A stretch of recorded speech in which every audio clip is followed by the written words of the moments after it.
This program is made possible in part by the University of Wisconsin-Milwaukee, one of America's top research universities, preparing students for today's interdependent world with internationally focused academic and outreach programs. The Institute of World Affairs at the University of Wisconsin-Milwaukee presents International Focus, a weekly discussion of the people and events behind today's global headlines.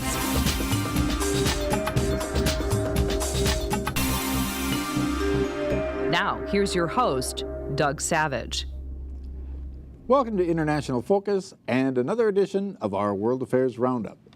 Despite having seen their shadows on Groundhog Day, Roundup regulars John Katzka and Hamilton and Robert Kraig have emerged from their respective dens to help us take a look at what's shaping up to be the ultimate incumbent's advantage in Egypt's presidential contest. An outdoor inauguration that prompted a media blackout in Kenya, and a sticky situation in Syria, putting the U.S. and a NATO ally on opposite sides. But first to Korea, where some Trump watchers are getting nervous over the administration's perceived movement towards the idea of delivering a, quote, bloody nose to a certain nuclear-armed gentleman in Pyongyang. Well, John, tell us, first of all, who is Victor Cha and why do we care? Victor Cha was probably going to be our ambassador to South Korea. But he either got the word that this wasn't working out or he decided to make sure it didn't work out because he got on television or he got into the media saying that he was against the idea of the bloody nose. And we probably should explain a little bit about what the bloody nose is about. This appears to be the brainchild of the National Security Advisor, McMaster's. And it is not wholly accepted within the administration. I understand that the Secretary of State and Defense are not enthusiastic about it. And the idea is if you merely give North Korea a little bit of a shot, a bloody nose, that they'll get the message and that this might put them bring them back to the negotiating table or make them back off. So, what is the rationale behind it, though, Ann? I mean, the thought is that they wouldn't retaliate if it was perfectly calibrated? Well, that's the thought, but when you analyze it, it doesn't make an awful lot of sense because it's based on this notion that a lot of people think that Kim Jong-un is irrational, and so we need to do something to you know, I'm not, surprise him or make him see how serious we are. And yet, the assumption is that if we do this well, strike just the right, the right intensity, he then will be deterred from doing anything. But we'll get the message that we're serious. But there's no reason to believe that he wouldn't respond with, he wouldn't necessarily know this was a single strike. He might think, well, this is the beginning of the end, and so he would unleash all of his power. Again, there could be thousands and thousands of American deaths, Korean deaths, maybe other deaths as well, with the launch just across the border. Some say within 30 minutes there would be thousands of deaths. So, Robert, talk a little bit about something John touched on, sort of the apparent difference of opinion within the administration. Yeah, I mean, and the proposed ambassador, not pulling back, even though he's considered a hawk, is an example of this division. Though the fact that this ambassador is not being appointed is raised a lot of fears that they actually are going to go forward with this sort of strategy. And so it's not something that has widespread support among international relations scholars and experts and strategists. I mean, quite frankly, it seems to be just a small, very small branch of people. It's sort of, I mean, it really is. I mean, it's odd. I mean, Ann's absolutely right. The idea that we have to be worried about the nuclear weapons because the man is unstable, but it's okay to have a partial strike against him and he will not overreact is completely inconsistent.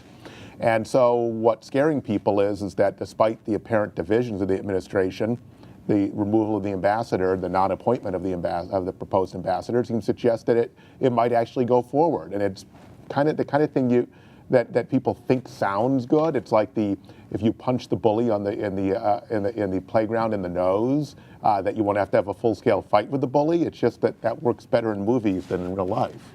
I have to disagree in terms of repulling the ambassador. Ambassadors don't get out there and make policy. They reflect the policy that the White House and the State Department comes up with. There are channels for that ambassador-elect, whatever he was, to communicate back, but going into the media is not one of them. So, obviously, the fact that we had someone who was being considered would suggest we don't have anyone in Seoul right now. Talk a little bit about not only on this proximate issue, but just on others. What by all accounts are a depleted State Department impacts the situation. I mean, would it be different if we were fully staffed up? No, it won't. That doesn't change anything. The people who are working the desks, who are following the policies, are all there. So there has been much said about the fact that all these positions aren't filled. Well, any time that there isn't someone there, generally there's a career person who is filling that job during that time, and probably is going to take 6 months to a year to brief the person who's going to be put into the job eventually anyway. So I don't think that's an issue. And I think with the case of Korea, there is the deputy chief of mission there is apparently a career foreign service officer who the accounts I've read say he's doing a good job. So there's definitely not a complete vacuum. But I think it does help to have ambassadors for, contrary to John, I think that it sends a signal. The more communication there is, the better. I know that foreign policy is increasingly made in the National Security Council by a smaller group of people, but I don't think it helps the U.S. to have a lot of positions unfilled. But what we also should focus on is what are our options that we're looking at in terms of dealing with the North Korea issue. The bloody nose we talked about, but basically we've been kicking this can down the road, and that's the expression that has been used over and over again for about 2 or 3 decades now, and no one has come up with the right solution. The idea of attacking North Korea presents all sorts of problems for us, for South Korea, for the Chinese. If we let the North Koreans develop their nuclear weapons, as is likely to happen, that presents other issues. Japan was one of the few countries that applauded the fact that Trump raised the issue as he did in the State of the Union address. So there are many sides to this. And let me just throw one out that's come across my radar scope just in the last day. And that's something where China would extend its nuclear umbrella to encompass North Korea, taking away the need for North Korea to develop nuclear weapons, and also assuring the Chinese that we are not going to try to reunite the entire Korean peninsula, taking a lot of pressure out of this whole situation. Well, one of the obvious potential outcomes of this bloody nose scenario that you touched on, Ann, is just, even without going nuclear, the conventional weaponry in the DMZ could 46,000 pieces of artillery. So how does the fact that we're even flirting with a scenario like this play in the region? I mean, among the people who are likely to see the results first. I think it's really, our whole relationship with our allies there is very, sometimes it tends to get lost. We talk about China, we talk about North Korea, we talk about the United States, but we don't necessarily talk about the position of South Korea itself and Japan. And one of the outcomes could be for them to develop their own nuclear programs, which would completely change the geopolitics of the region. Another could be to get the South Koreans so upset with us that they could try to reunite or at least develop much stronger relations with North Korea, which the United States would not like. There are all sorts of scenarios that could play themselves out with involving especially Japan and South Korea, but other countries in the region as well. There's one other point we should mention. It's the rapprochement that's going on right now between South and North Korea with the Olympics coming up. That's right, a combined women's hockey team. Yes. Well, we've been down that road many times already. There have been several occasions in the past where the North Koreans have appeared to be very accommodating and open to gestures to get assistance and things like that, and it didn't come to naught. They're still working. I'm convinced, working at getting their nuclear weapons. Mm-hmm. Well, let's leave the Korean Peninsula and move on to Egypt, where the ballot in the March presidential election may feature a single name, incumbent Abdel Fattah al-Sisi. So far, 4 potential rivals have been prosecuted or detained. Other candidates have chosen to withdraw. So the question is even the pretense of democracy become passé now with this key American ally? And first of all, tell us a little bit about how the current president got there. Well, in 2011, there was the Arab Spring, which resulted in the overthrow of Hosni Mubarak after a number of weeks.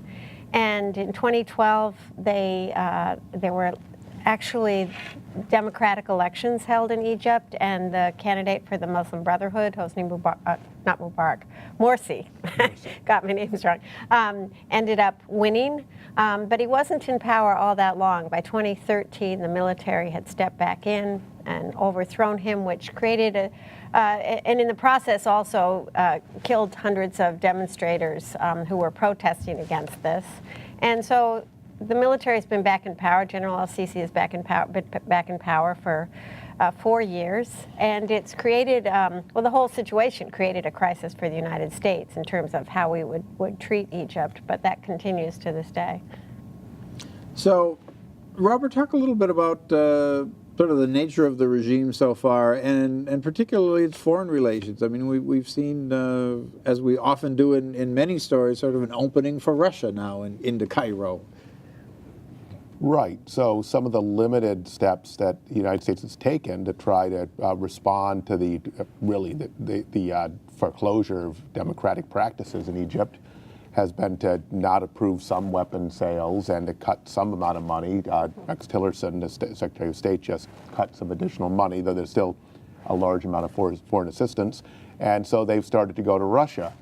So it's another place for a much more active Russia to intercede in the situation, and they don't have any any worries about whether or not, obviously, Egypt is following all the forms of Western democracy, as certainly Russia does not either.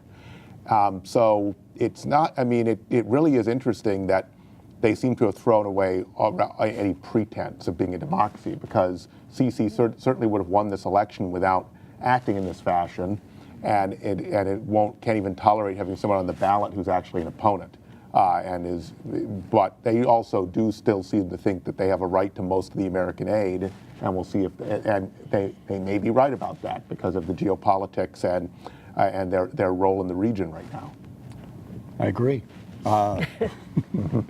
The idea of it's almost as if the Russian campaign advisors came in to talk to the Egyptians about how to run a political campaign, because you don't want to take any chances. You want to make sure you're in the high 90s or and so this one is. I mean, I think we're surprised by it, but I think we shouldn't be. The fact that the vice president was just there and did not publicly raise human rights is not so unusual. We have gone to places where we want to have good relations and quietly talked about our human rights concerns as opposed to publicly doing so.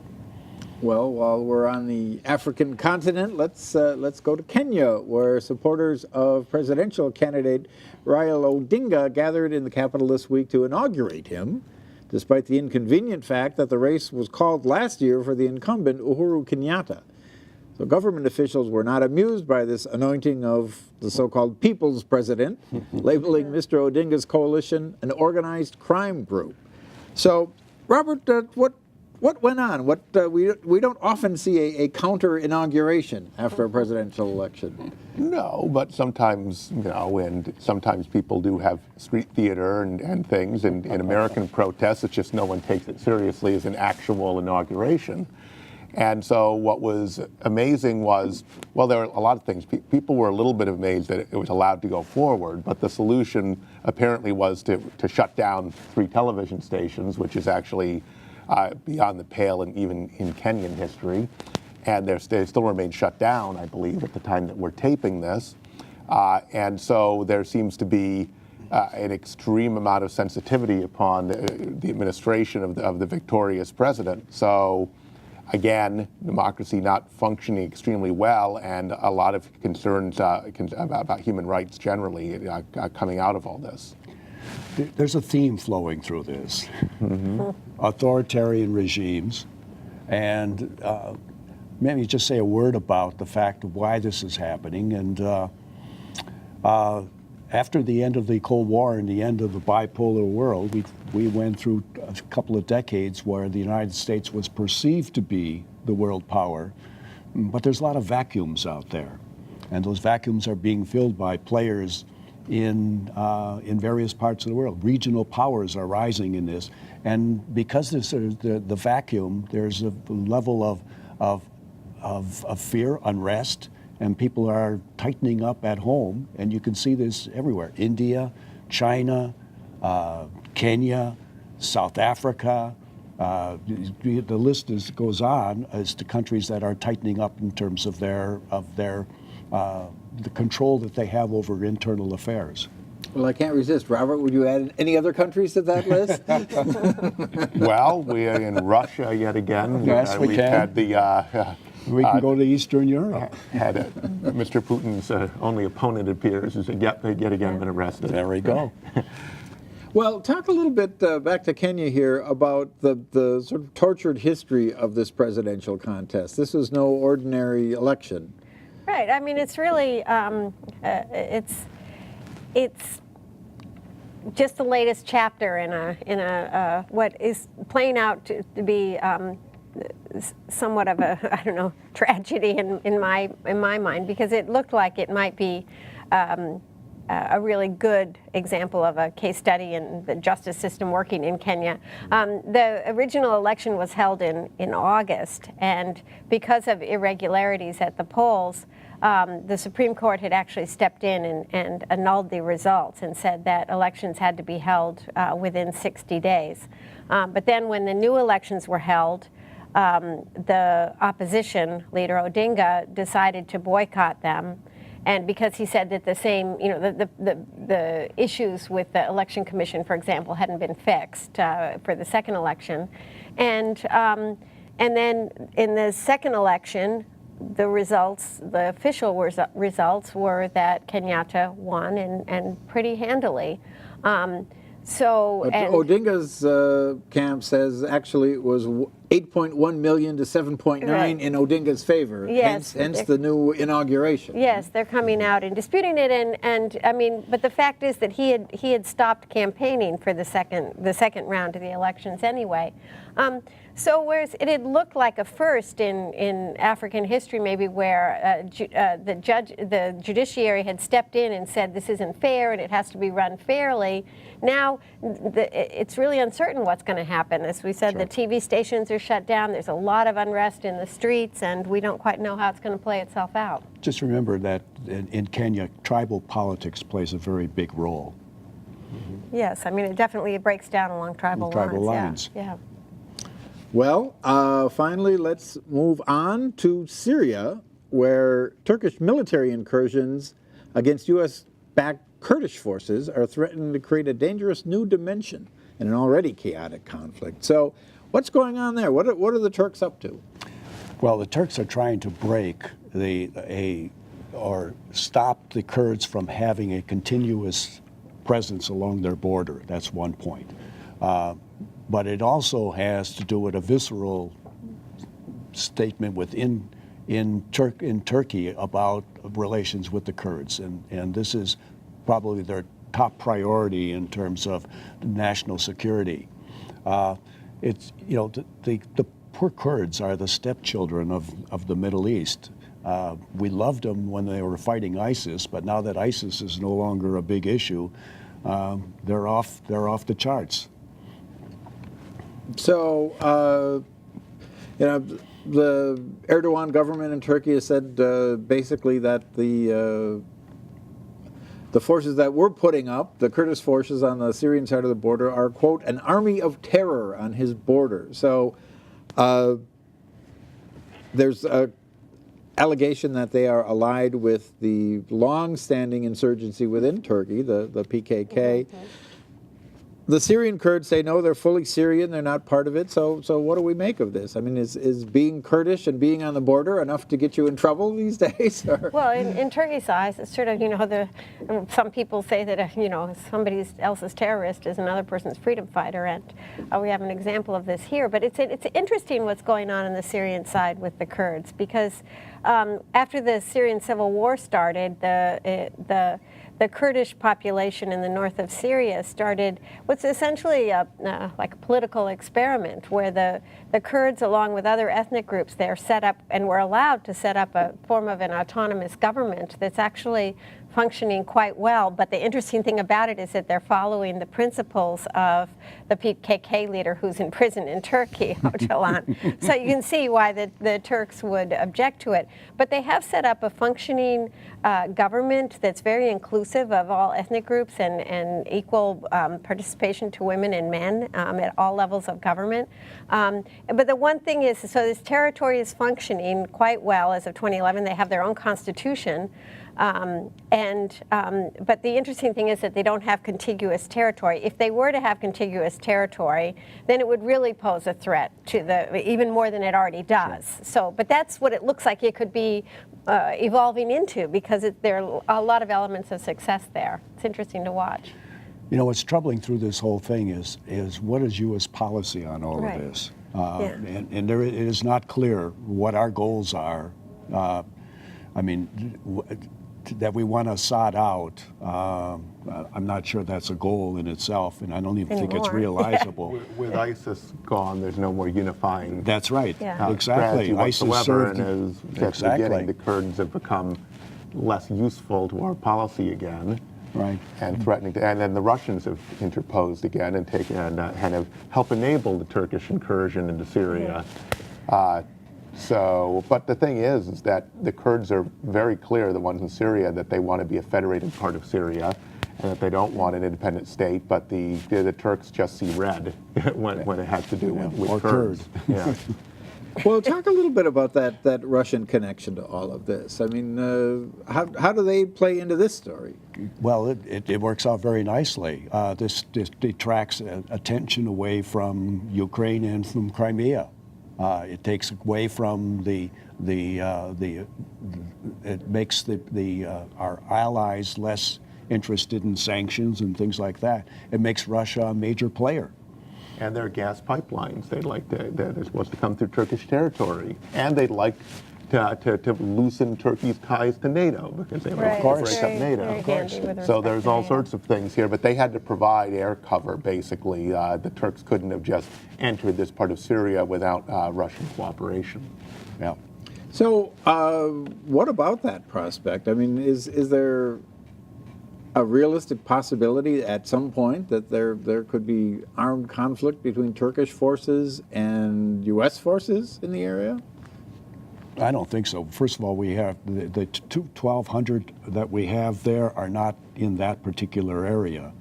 As far as I don't think they're there in the same area. American-backed forces, not American also, forces. I would not look at the relationship between Turkey and Russia as being anything but tactical.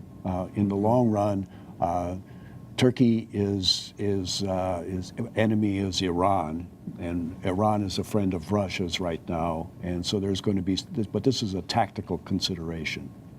So one of the things we've learned from the Trump administration recently is there's likely to be a much longer-term U.S. presence there. How does this factor into all of that?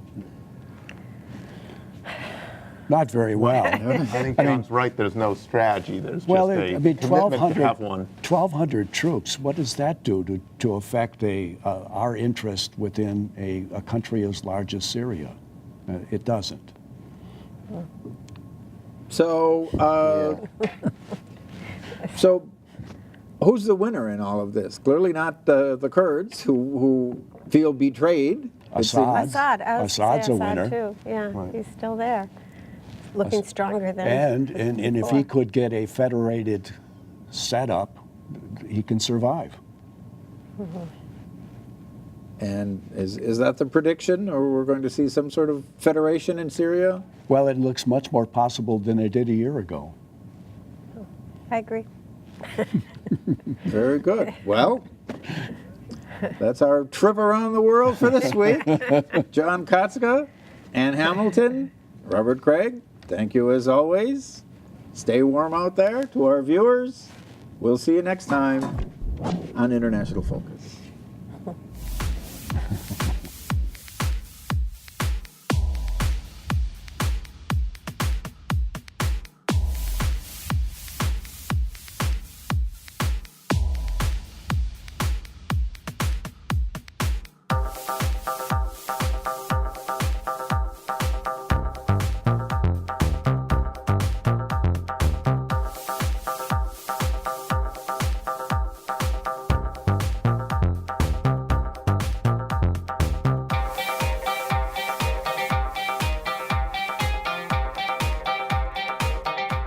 This program is made possible in part by the University of Wisconsin-Milwaukee, one of America's top research universities, preparing students for today's interdependent world with internationally focused academic and outreach programs.